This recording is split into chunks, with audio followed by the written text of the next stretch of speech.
hoy empezamos con el último tema de la materia, la unidad temática, la última, que es hormigones especiales. Esta unidad temática es la unidad temática que más impacto tiene tecnológico porque es la de hormigones especiales.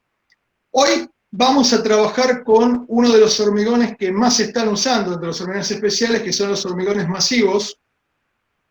Creo que Juan, no sé si ha tenido experiencia, calculo que sí. Yo en mi caso sí tuve mucha experiencia porque me tocó estar en dos termoeléctricas, y en las termoeléctricas hay muchos elementos de hormigones masivos. Así que es un tema interesante, prestenle atención. Este año le hemos agregado algunas cosas que no dimos el año pasado, sobre todo lo que es el manejo del análisis térmico del hormigón masivo. Así que bueno, hay mucho para ver, hay mucho más de lo que vamos a presentar hoy. Es toda una especialidad dentro de la tecnología hormigón, el manejo de este tipo de hormigones.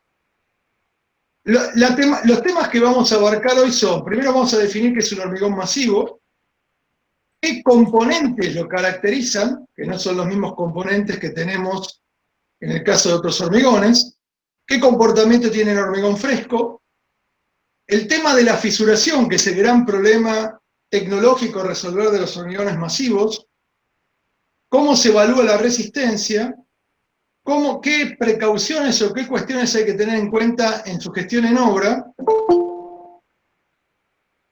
Alguien más entró, ¿no? Bueno. Sigamos.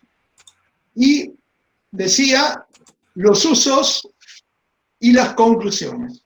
Vamos a hacer unas conclusiones después de los usos.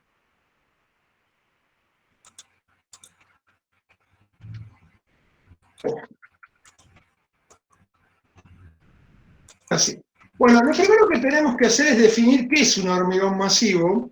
¿Por qué se llama masivo? En realidad, el hormigón se llama masivo porque alguna de sus secciones, estamos hablando de secciones macizas, su dimensión lineal, la menor dimensión, es igual o mayor a 75 centímetros.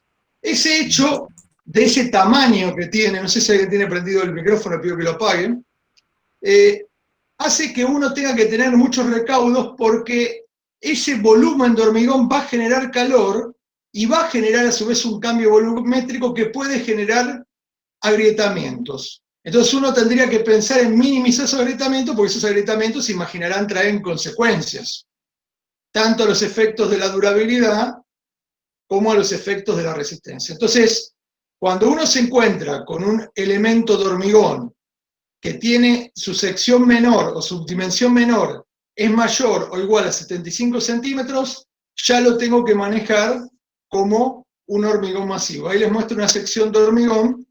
Esa sección de hormigón tiene su sección, no toda, pero hay parte de esa sección que hay que manejarla como un hormigón masivo estructural. Lo primero que uno tiene que advertir es que no voy a usar ni los mismos componentes, ni voy a usar las mismas proporciones. En este caso, yo lo que voy a necesitar, dado que sé que va a generarse mucho calor por las dimensiones que tiene el elemento que yo voy a hormigonar, en el caso de los agregados voy a necesitar agregados con bajo coeficiente de expansión térmica, con bajo modo elasticidad, con buena forma y textura y con un tamaño máximo nominal de 75 milímetros. ¡Qué grande! Sí, porque estos hormigones, como tienen elementos grandes, me conviene usar agregados los más grandes posibles siempre y cuando no me interfieran a la hora de las estructuras armadas, ¿no? Entre las distancias de las armaduras. ¿Por qué me conviene usar un tamaño máximo nominal tan importante cuando uno normalmente habla de 38 milímetros, que es el estándar que usamos nosotros en las obras normales? Es porque voy a usar menos agua y cemento en volumen, entonces voy a tener una reducción en el control de temperatura. Entonces puedo lograr un mejor nivel de resistencia a la fisuración de lo que tendría usando agregados más chicos. Piensen que cuando el agregado es más chico, voy a tener que usar más pasta, y la pasta está el cemento, y eso me va a implicar mayor calor generado. Entonces, como les decía, si es un hormigón simple, si no tiene armadura, hasta 100 milímetros de tamaño máximo puedo tener. Si es un hormigón armado y pretensado, hasta 75 milímetros. O sea, esto ya es una primera característica que los diferencia de los hormigones comunes que hasta ahora estuvimos hablando durante el curso. Otra cuestión es el cemento y las adiciones. Ustedes se imaginarán que si el problema es un problema térmico, yo voy a tener que usar la mínima cantidad de cemento posible, pero siempre y cuando cumpla, de acuerdo al diseño de mezcla, con la resistencia y durabilidad. Fíjense que acá yo les pongo un gráfico donde se compara la curva de la temperatura, o sea, el calor que genera un hormigón hecho puramente con cemento, y qué pasa cuando hay una parte de cemento y otra parte que es una adición. ¿Se acuerdan que nosotros dijimos que las adiciones pueden estar presentes en los propios cementos, los cementos mixtos, o puede ser incorporado como masa cementante, o sea, una proporción del cemento más una proporción de adiciones. ¿Qué tipo de cementos se recomiendan? En estos casos lo que recomendamos es usar cementos Portland de bajo calor de hidratación, o sea, dentro de IRAN 50001, o sea, que tengan disminuidos los silicatos tricálcicos y los aluminatos tricálcicos y subidos los bicálcicos y el ferroaluminato. ¿Por qué? Porque esos cementos, ya saben, desarrollan. Pero aparte de eso, se recomienda usar adiciones hidráulicamente activas, que sabemos que las adiciones hidráulicamente activas generan mucho menos calor en el proceso de hidraulicidad, que es lo que es el clinker. Entonces fíjense que acá en estas curvas se ven claramente cómo en la curva negra, que es el cemento, llega hasta los 75 grados centígrados, estoy hablando de temperatura de hormigón cuando reacciona en la hidratación, y fíjense cómo la ceniza volante lo baja y lo baja la escoria. Fíjense cómo agregando adiciones, ahora fíjense que esto es importante porque esto me da una idea a mí de cómo es la curva térmica. Esto, presten atención porque esto es algo que uno va a tener que analizar. Tratar de bajar el desarrollo térmico para que no se genere un gradiente que es lo que va a generar tensiones de fisuración dentro del hormigón.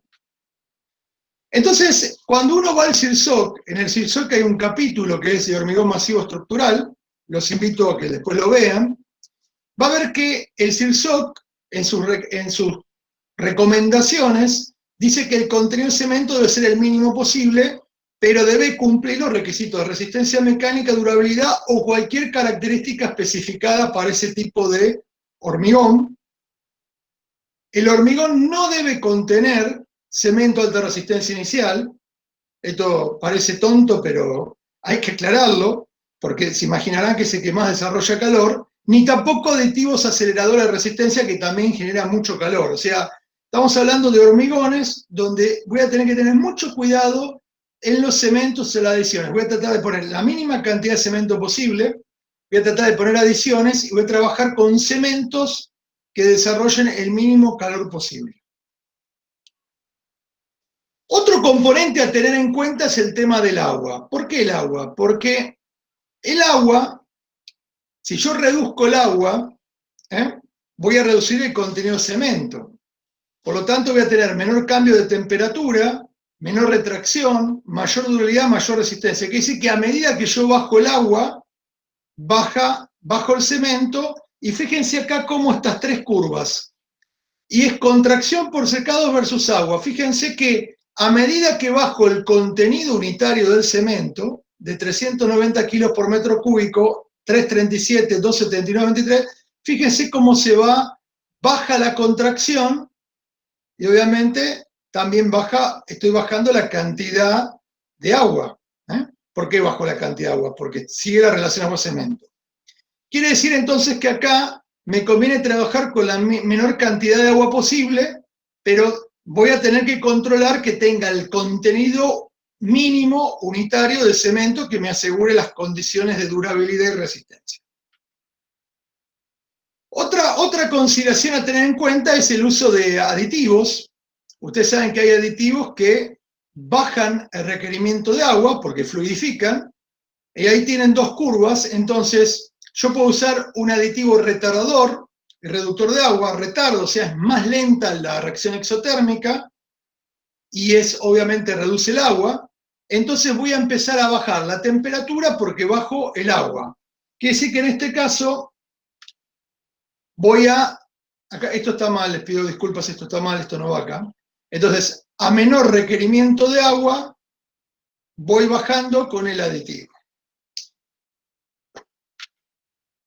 Otra cuestión que tengo es la pérdida de asentamiento.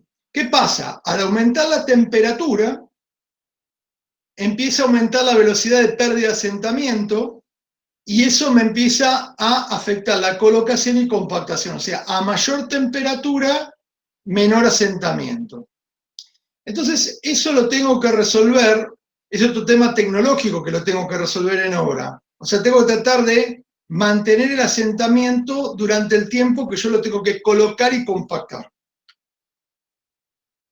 Acá tienen otro gráfico donde en cuánto influye la temperatura ambiente en la pérdida de asentamiento. Sí, algo influye. Fíjense que en esta curva para 21 grados centígrados, curva continua, y la discontinua es para 32. Fíjense que aumenta la temperatura ambiente y obviamente desarrolla mucho menos asentamiento, o sea, pierde más asentamiento, perdón. Y eso se debe a que, acuérdense que cuando mayor temperatura ambiente también tengo el gradiente hidráulico que le va sacando agua y afecta a la masa del hormigón, ¿no? Entonces, esto hay que tenerlo mucho cuidado en los días, sobre todo que hormigón y hay temperatura ambiente mayor a la prevista. Fíjense que cualquier día de verano tenemos una temperatura ambiente de 32 grados centígrados. 21 grados es la temperatura que estamos teniendo ahora en primavera y tenemos en otoño. Entonces, esto es otro dato a tener en cuenta. Si yo pierdo mucho el asentamiento, se me complica la colocación y compactación. ¿Cómo mido el asentamiento? En realidad, ¿o qué asentamiento me conviene trabajar? Fíjense, en estructura de hormigón simple se trabaja con asentamientos, diríamos, de consistencia seca, diríamos, casi seca, no seca, pero de una consistencia dura, 50 milímetros más o menos 10, y en hormigón armado necesitamos mucho más asentamiento, o sea, necesitamos menos consistencia. ¿Por qué? Porque necesitamos que fluya por las armaduras. El problema que tengo es que cuando yo tengo que determinar el asentamiento con el cono de Abrams, lo voy a tener que determinar si el agregado grueso es mayor o igual a 53 milímetros, piensen que nosotros hablamos hasta 75 milímetros, en el caso de un hormigón armado, o 100 milímetros, voy a tener que determinarlo con una fracción de hormigón masivo que pase los 37,5. O sea, no lo puedo, tengo que sacar los agregados gruesos, porque si yo pongo todos los agregados, me modifica el resultado del asentamiento con el cono de Abrams. El cono de Abrams es un elemento, ya saben, de ensayo estandarizado. ¿Qué otra cosa ocurre desde el punto de vista del hormigón fresco en el caso del hormigón masivo?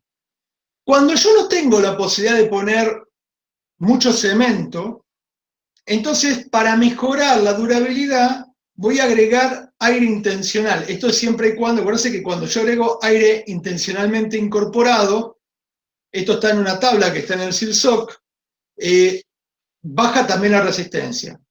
Pero ¿qué pasa? De vuelta, si yo quiero verificar cuánto aire tengo incorporado mediante el aparato de Washington, voy a tener que tomar la fracción del hormigón que pasa el tamiz 37,5, de vuelta, porque yo no puedo, si no mido cualquier cosa en el aparato de Washington.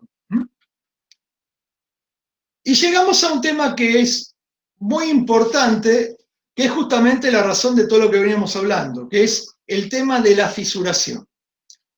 ¿Qué es lo que decimos? A medida que el hormigón se endurece, o sea, va fraguando y va madurando, obviamente aumenta la resistencia a compresión y también aumenta la resistencia a tracción. Quiere decir que a medida que pasa, yo voy a tener, acá tienen un gráfico de diferencia de temperatura versus resistencia a compresión, y fíjense que en esta curva, yo a medida que voy aumentando la resistencia a la compresión, va a llegar un momento, que es este valor de diferencia de temperatura, que está aproximadamente en el 5 grados, donde superado ese momento puedo tener un agrietamiento. ¿Por qué es eso? porque no llego a desarrollar la suficiente resistencia a tracción para tomar ¿qué? La tensión de tracción que genera el gradiente térmico que tiene el hormigón. Ahora lo vamos a ver de otra manera este concepto. Lo que se hace, esto es lo que les traje, es algo nuevo que lo incorporamos este año, lo que se hace es, se usan modelos predictivos para estimar las temperaturas y en función de las temperaturas poder también estimar las tensiones y cuándo hay un riesgo, probabilidad o riesgo de cracking o de fisuración. Fíjense, acá lo que tengo representado en este método son curvas de temperatura. La más importante acá es la temperatura del núcleo, o sea, en el centro del elemento del hormigón, la temperatura a 5 grados de la superficie, la temperatura superficial y la temperatura ambiental. A ver, vamos a ubicarlas bien. Temperatura ambiental es 20 grados centígrados, este punteado. Esta temperatura, este es el gradiente, o sea, la diferencia que hay. Y después tengo una serie de temperaturas. ¿Para qué me sirve esto? En realidad, lo que me diste este método, esto es un método, uno de los métodos Abacus, este es un método bastante moderno, me permite a mí predecir cuánta temperatura y cuánta tensión se va a desarrollar en función de ese gradiente de temperatura que tengo respecto al hormigón masivo estructural. ¿Qué es lo que está ocurriendo? Lo que está ocurriendo está graficado acá. A medida que avanza, a medida que el hormigón se empieza a hidratar, ustedes saben que se va hidratando, va adquiriendo resistencia, pero también va aumentando la temperatura.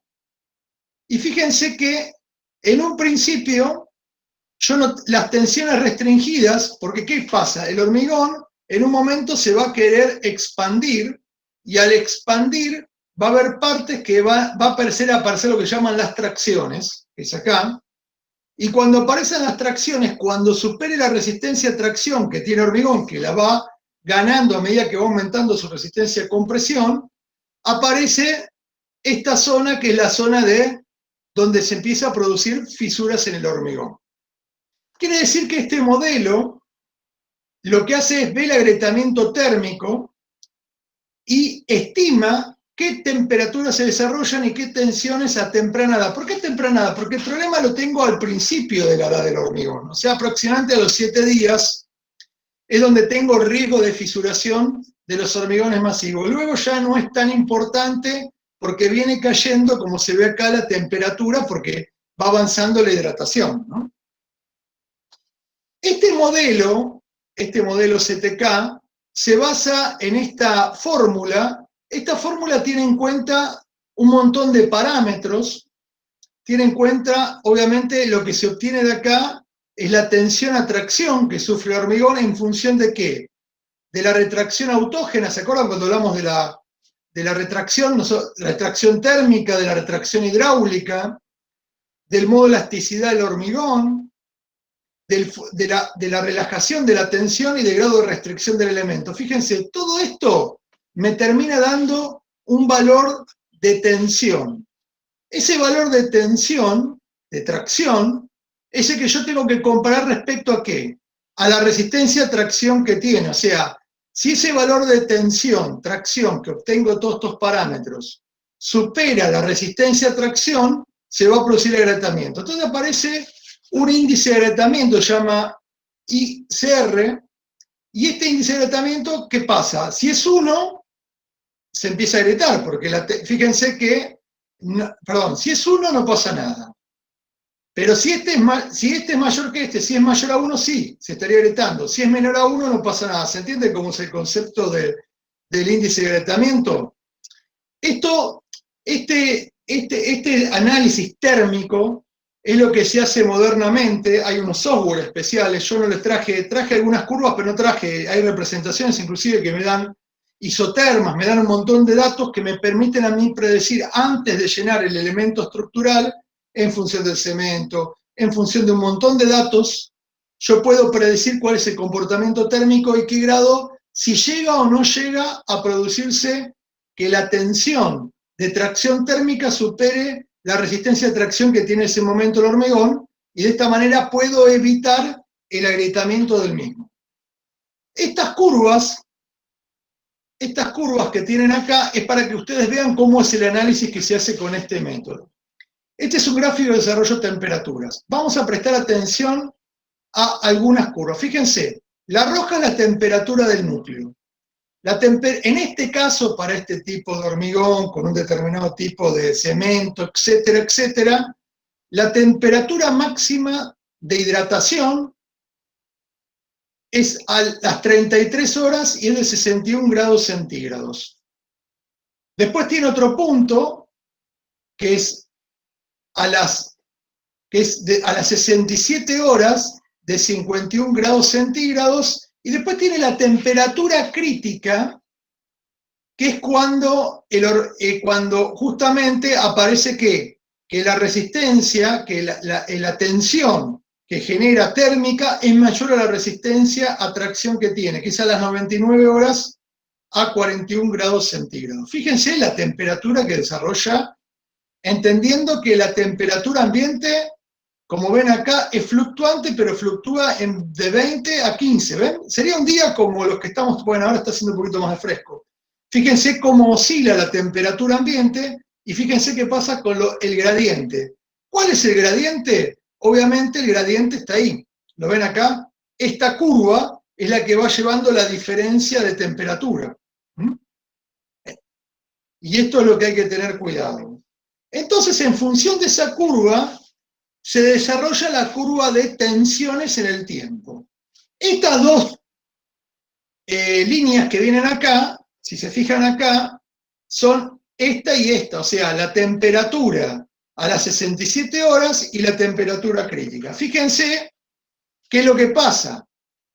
Las curvas de tensión, todavía no, acá, esta es la tensión. Si está en cero, no pasa nada. La tensión negativa es tracción y la tensión positiva es compresión. ¿Qué pasa?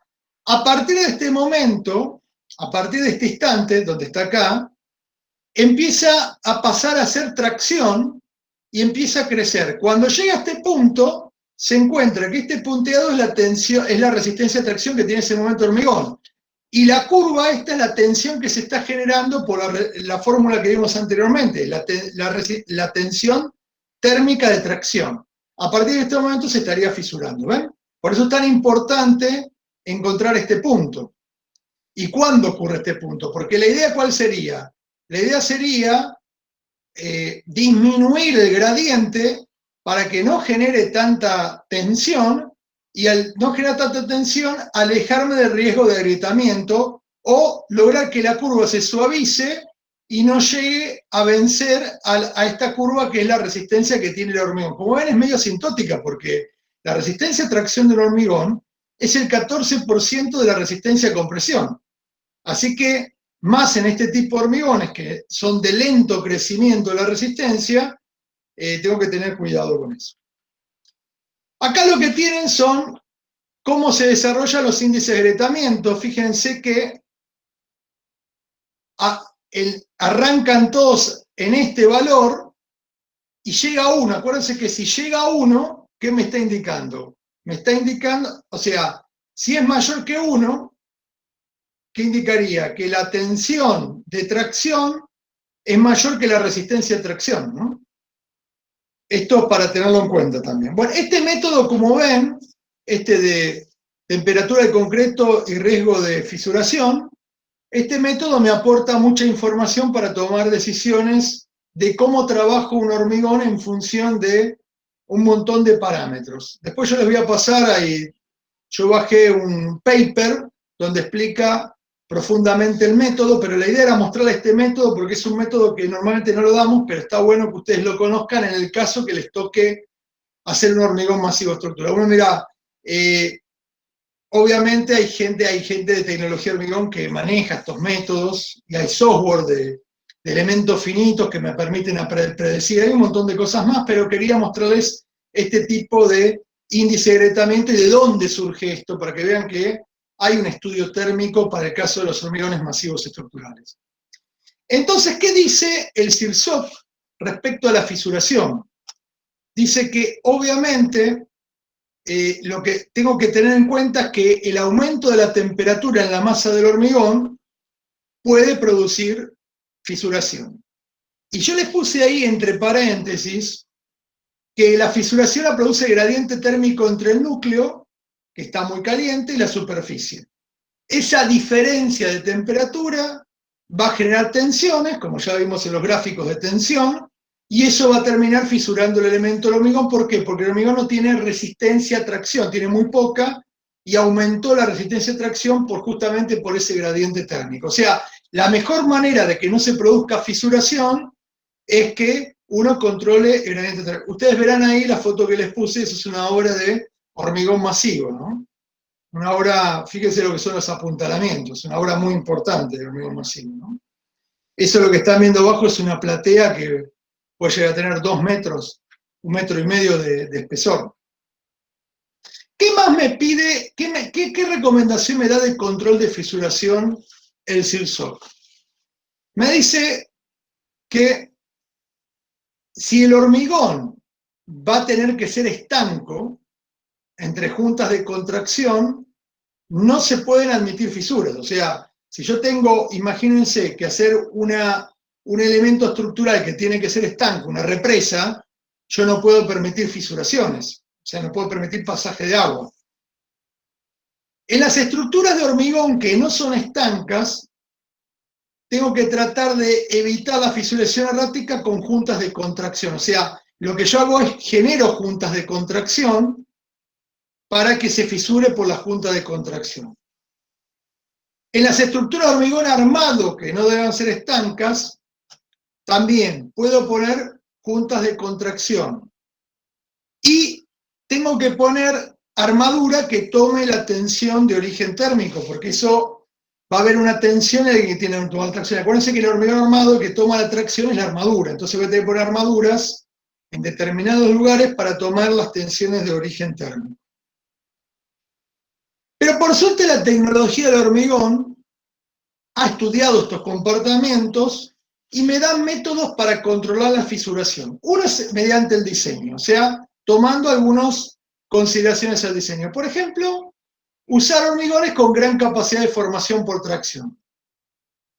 Para que tengan gran capacidad de formación por tracción, no va a ser cualquier hormigón, va a ser un hormigón que alcance valores de resistencia y que tenga una composición que permita, o un comportamiento que permite tomar esa deformación.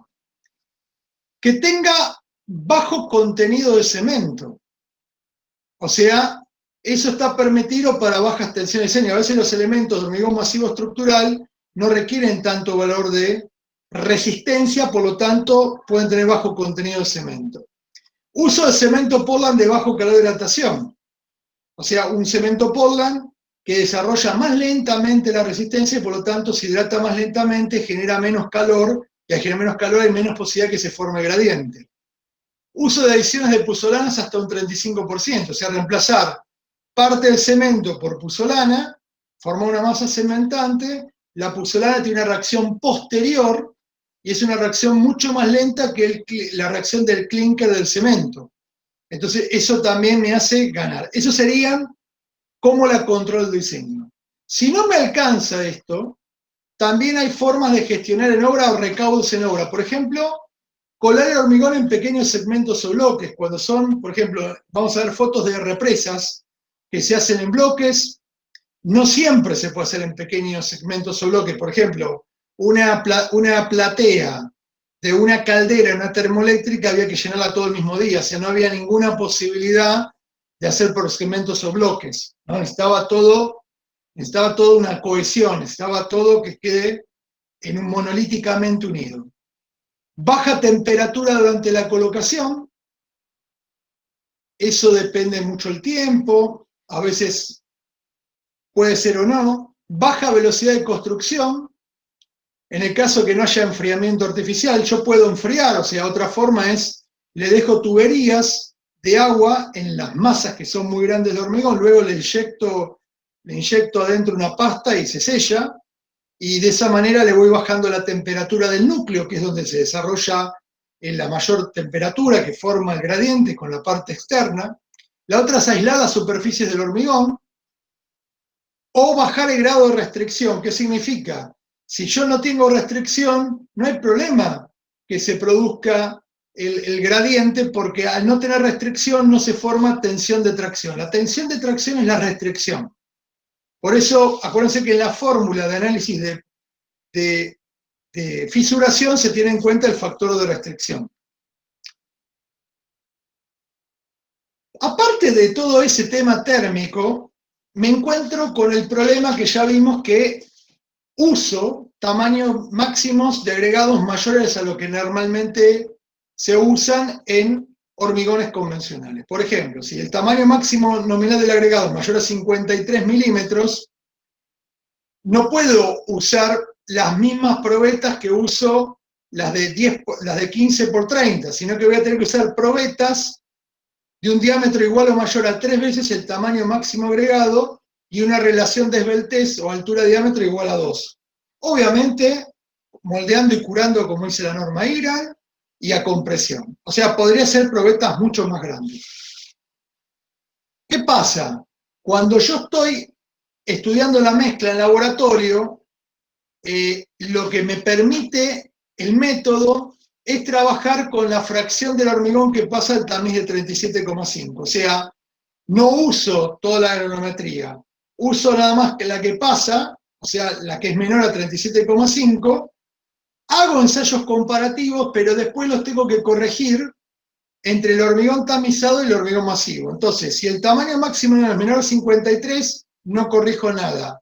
Pero si es mayor a 53, el valor de resistencia que estoy obteniendo lo tengo que multiplicar por 0,85 para tener idea qué valor de resistencia va a tener mi hormigón masivo, que tiene tamaño máximo nominal, por ejemplo, de 75 milímetros.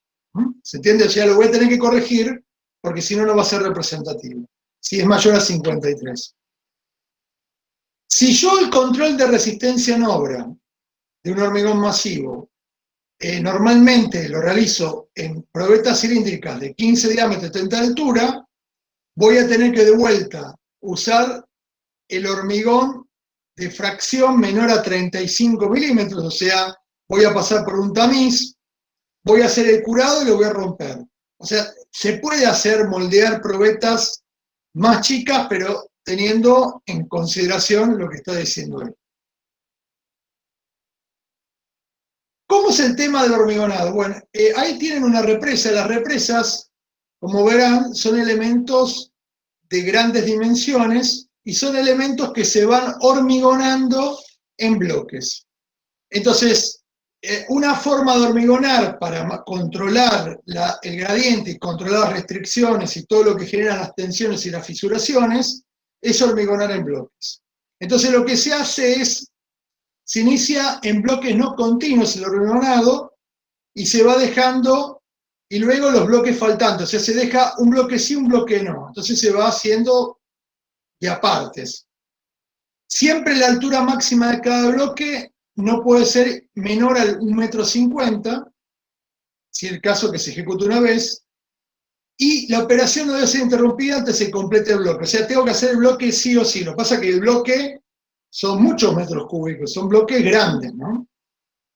Otra forma, ahí tienen hormigonado de una platea, fíjense, cuenten las bombas, hay 1, 2, 3, 4, 5, 6, 7, 8, 9, 10, 11, 12, si no cuento mal hay 12 bombas, fíjense todos los mixers que están alimentando las bombas. En este caso, cuando hormigono de este tipo, se hormigona por capas. Las capas son de espesor igual o menor a 0,50, esto ya lo habíamos visto. Se debe iniciar en el extremo un elemento. En este caso están atacando por todos lados, porque decidieron hacerlo así. Y lo que se va haciendo es, se avanza de un extremo hacia el otro, y una vez que se concluye una capa, se inicia la otra capa. Y se van haciendo como en escaleras las capas. La idea es que haya una distancia entre esos escalonados y lograr que obviamente se cohesione, forme todo un solo bloque, ¿no? Las capas esas. Piensen que las capas se van aplicando y es un hormigonado continuo, por eso está semejante cantidad de bombas y de camiones motormigoneros alimentando las bombas para lograr llenar ese volumen. Ahí, por lo que yo estoy viendo, es una fundación de 5.000 metros cúbicos de hormigón, puede ser. Entonces tengo que poner todas esas bombas porque si no, no llego a hormigonar en el tiempo para completar todas las capas, o sea, colocar, compactar y luego obviamente tengo que curar, ¿no? Respecto a la colocación, se puede usar bombas siempre y cuando la bomba tenga los caños, o sea, el cañería que están viendo ahí, que están manejando los operarios en la punta, hay una relación entre el tamaño máximo de agregado grueso del hormigón masivo y la bomba, ¿no? Eso hay que manejarlo, ¿no? Normalmente tiene que ser 5 veces más grandes el diámetro del caño que el agregado máximo. O sea, no se podría usar cualquier tipo de bomba. En general, los hormigones masivos estructurales o los hormigones simples, tengo otra forma de colocar el hormigón que no es con bomba. Pero si uso bomba, tengo que tener en cuenta. El asentamiento puede ser hasta 12 centímetros, siempre y cuando no altere el contenido de cemento ni incremente el porcentaje de arena. Esto es muy importante porque si yo incremento, puedo tener problemas después en la realización de la temperatura. Por eso hay que tener mucho cuidado. Obviamente se trabaja con aditivos. Y otra consideración es siempre que si yo voy a lanzar el hormigón a alturas mayores a 1,50 m, debo conducir por tubos verticales cilíndricos con un diámetro compatible con el tamaño máximo de mi agregado grueso. O sea, de vuelta, es como pasa con el caño de la bomba. No puedo usar cualquier caño. En este caso puedo usar el que tuvo porque se me traba por el tamaño del agregado.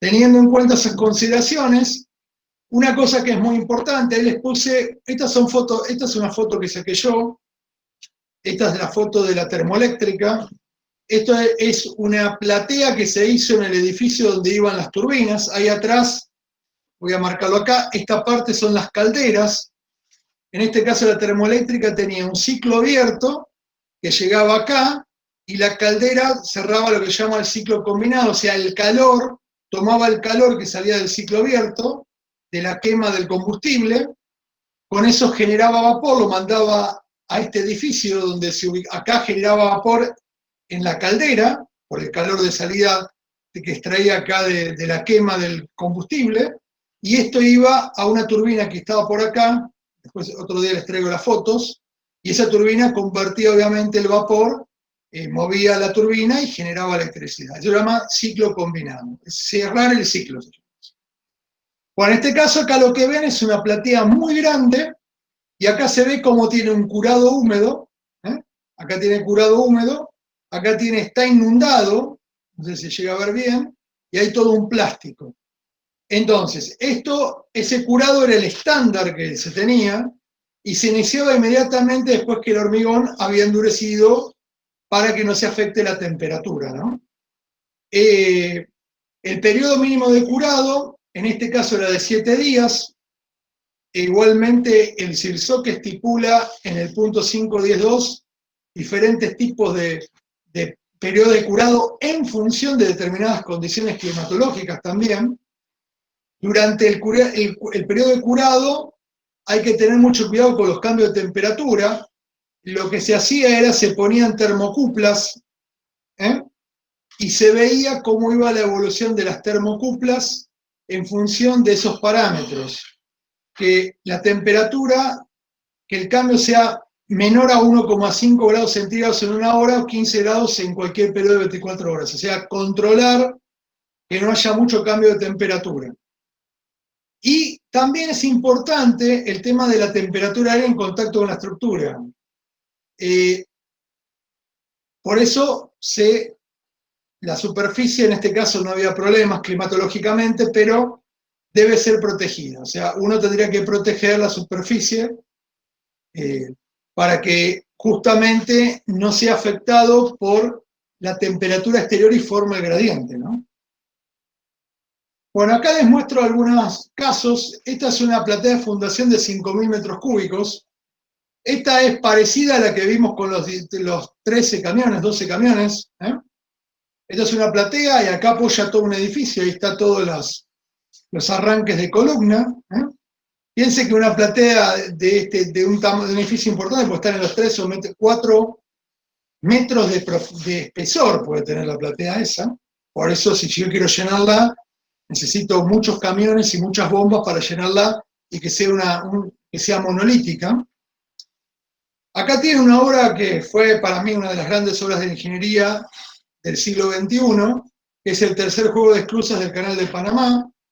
Acá tienen una foto de obra, es una obra monumental esta. Yo no sé si saben que el Canal de Panamá tiene un sistema que se llama esclusas que permite ascender y descender. Entonces yo puedo pasar del Atlántico al Pacífico viceversa. Y acá ven la foto, esta es una modelización, un render. Acá tienen las 3 esclusas que permiten que el barco vaya ascendiendo o descendiendo en función si está de este lado o de este, obviamente. Y acá tienen las piletas donde guardan el agua que bombean para ascender o descender al buque. Si quieren, hay varios videos en internet, en YouTube, hay varios videos de cómo funcionan estas esclusas. Son unas obras, bueno, en esta obra hubo 4,5 millones de metros cúbicos de hormigón y había elementos, hormigón masivo estructural por todos lados. Así que esta es una flor de obra. Y otra obra monumental es la represa de Tres Gargantas sobre el Yangtze, el río Yangtze, que es la obra hidráulica más grande del mundo. Acá el volumen de hormigón fue de 27 millones de metros cúbicos. Para darles una idea, lo que están viendo acá es un paredón que tiene 185 metros de altura y 2,3 kilómetros de largo. Tiene esto para... No sé si se imaginan, 185 metros de altura son más de 60 pisos de altura, un edificio de 60 pisos por 2,3 kilómetros de largo, para entender de qué estamos hablando. Acá se ve un poquito la proporción.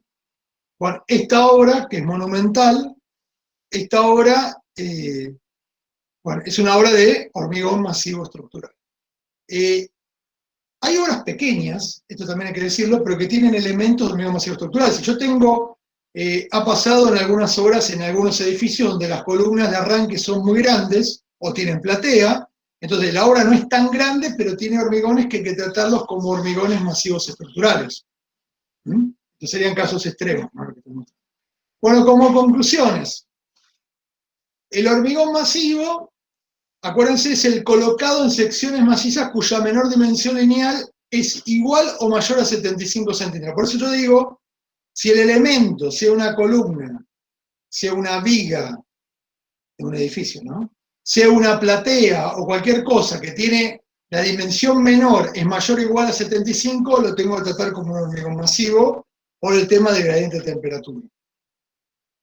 Después, el gran elemento a tener en cuenta es el contenido de cemento, tiene que ser el mínimo, que asegure las condiciones de resistencia y durabilidad, y se pueden usar adiciones como cenizas escorias para bajar la temperatura.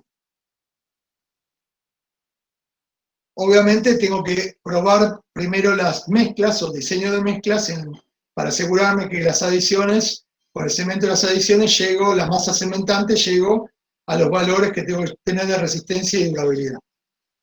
Se recomienda realizar un análisis térmico, sobre todo en elementos que están muy comprometidos.